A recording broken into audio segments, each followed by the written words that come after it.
সুপ্রিয় দর্শক শ্রোতা, অ্যাট লেজার চ্যানেলের পক্ষ থেকে আমি উত্তম কুমার মৃধা সবাইকে জানাই প্রীতি ও শুভেচ্ছা। প্রিয় দর্শক, এখন জ্যৈষ্ঠ মাস শুরু, বৈশাখ মাস শেষ, জ্যৈষ্ঠ মাসে মাঝে মধ্যে বৃষ্টিপাত হচ্ছে।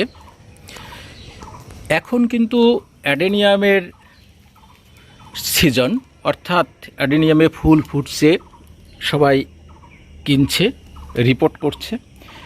আমিও টুকটাক ছেল দিচ্ছি, এই গাছগুলো ছেল দিচ্ছি, আজকে কুরিয়ার করব। তো উনি একটি প্রশ্ন করলো যে আমি রিপোর্ট করে কি বাইরে রাখবো কিনা। তো এই গাছগুলো এখন বৃষ্টির সিজনে আর গরমের সিজন হোক, এই অ্যাডেনিয়াম গাছ কিন্তু রিপোর্ট করে কখনোই বাইরের তীব্র রোদে বা অতিবৃষ্টিতে রাখা যাবে না। তাহলে কোথায় রাখবেন চলুন দেখাই। প্রিয় দর্শক, এমন কিছু গাছ কিন্তু আমি এই 5-7 দিন আগে রিপোর্ট করেছি। দেখুন, এগুলোকে আমি মাদার গাছ হিসেবে ব্যবহার করব। আমারই গ্রাফট করা, আমার নিজেরই হাতে তৈরি করা গাছ।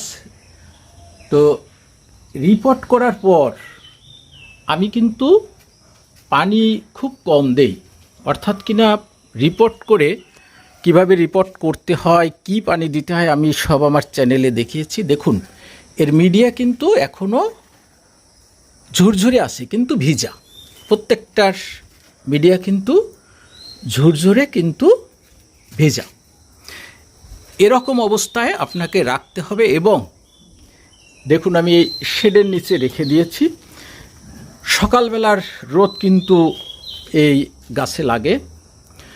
15-20 দিন পরই, এমনকি আমি এই গাছগুলোকে কিন্তু এই সিজনের শেষের দিকে হয়তো বা খোলা আকাশে রাখতে পারি, কিন্তু এই সিজনের 6 মাস অন্তত খুব বৃষ্টিতে রাখবো না।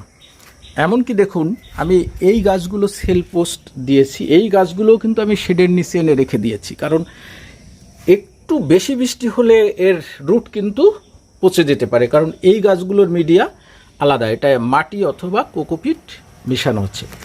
কিন্তু আমার আগের যে রিপোর্ট করা গাছগুলো, আমি আরও রিপোর্ট করা যে গাছ সেগুলো দেখাচ্ছি। দেখুন প্রিয় দর্শক, এই যে দেখুন, এগুলো আমার বড় বড় গাছ, আমি রিপোর্ট করেছি। এর ঘাসও কিন্তু গোড়ায় হয়ে গিয়েছে, কিন্তু তাও আমি বাইরে রাখবো না, এই শেডের নিচেই আছে। এখানে কিন্তু সকালের রোদ, বিকালের রোদ লাগে, দুপুরের কড়া রোদ দূর লাগে না। বৃষ্টির পানিও শীষ হালকা আসে, কিন্তু অতিবৃষ্টি লাগে না। এগুলো সব রিপোর্ট করে আমি এখানে শেডে রেখে দিয়েছি। একটু খরা হলে বা শুকিয়ে গেলে কিন্তু এটি মরবে না। দেখুন, এই যে শুকিয়ে গেছে, পানি আমি দিতে পারিনি ঠিক মতো, তাই। কিন্তু অতিবৃষ্টি হলে কিন্তু এটি বাঁচবে না, পচে যাবে। কিন্তু আপনি যখন এটি 1 বছর এর শিকড় পরিপুষ্ট হয়ে যাবে, তখন কিন্তু বাইরে ফেলে রাখতে পারবেন। দেখাচ্ছি চলুন। এই যে দেখুন প্রিয় দর্শক, এগুলো কিন্তু আমার বাইরে ফেলে রাখা।